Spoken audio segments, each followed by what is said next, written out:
Hey guys, Yael here for Yael TV. We are live on the stage of SciFestLA. I'm talking to the founders of SciFest and some of the cast, so stick around.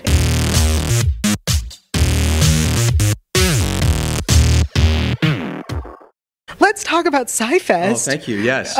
You are one of the founders of Sci-Fest. I am, yes. Why? Why did you found Sci-Fest? That's how it is, found. I read an Ursula Le Guin story about 3 years ago that I completely fell in love with, and I thought it was so creepy and so eerie, and it was told in the first person, and it had this incredible ending, and I thought, wow, you can't make that into a movie. It's too short and it has this gangbuster ending, but you could, if you found the right performer, you could put that on stage and somebody could tell it. And it was just long enough to be a little one-act play. And I thought, well, what else might be out there? And that was the genesis of the idea. And then it turned into SciFest in 2014 was our first time up, and it was a huge hit. And so now we're back. Yeah. What is different this year? Well, it's a lot bigger this year than it was last year, in every sense of that word. I mean, the production budgets are bigger, the special effects are bigger. It's all become you know, the curse of success is you have to kind of have to up what you did last time. Right. And as you saw tonight, we definitely took the elevator up this year. We have you know, space bugs, and there's a whole nother program opening next week where we have, you know, somebody's head getting ripped off, and it's kind of cool. It's pretty cool. These are really fun challenges to have. Yeah.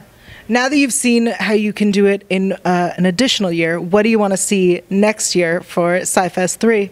Wow, that's a very good question. I mean, one of the cool things which I think you heard earlier is now, as starting in October, there's going to be a SciFest London, which is really, really exciting for us.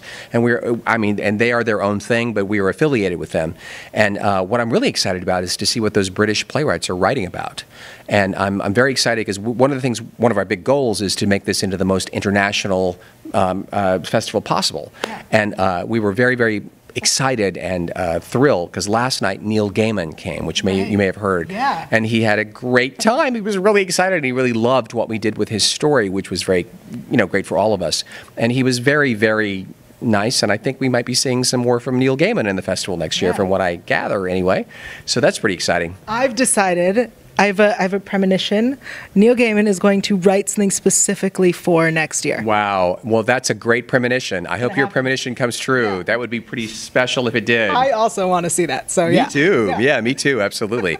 But yeah, it's very, very exciting, and we really have been. Los Angeles is a very unique town for science fiction because we have one of the things we're hoping is to kind of be able to celebrate the heritage of Los Angeles and science fiction because it's the birthplace of Ray Bradbury, it's the birthplace of Octavia Butler and Lee Brackett, and some major players were born and raised here, plus the TV and film agency, I can't talk anymore. I've had a very long day.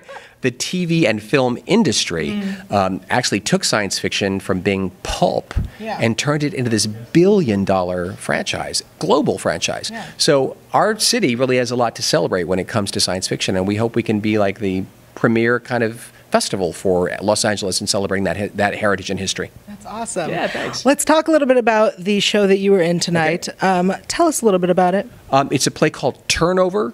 It's a play that came to us from a writer named Chris Graybill, who lives in Baltimore, actually, and he flew in and saw it last night. And it's I guess best described as a real kind of cat and mouse game. It takes place in a prison in the future, and on this prison ship, and it's a little scene between someone that you think appears to be one thing who's talking to somebody who appears to be something else, and there are a lot of surprises in that play. I don't know what else to say without giving it away, but it's quite an intense little thing, and I get to share the stage with a wonderful young actress named Keisha Thompson, and wow, we have a great time doing it every night. It's quite intense, but we have a good time doing it. That's awesome. Thank you so much for talking to us today. You're so welcome, Yael. Thanks. Nice to meet you. You too.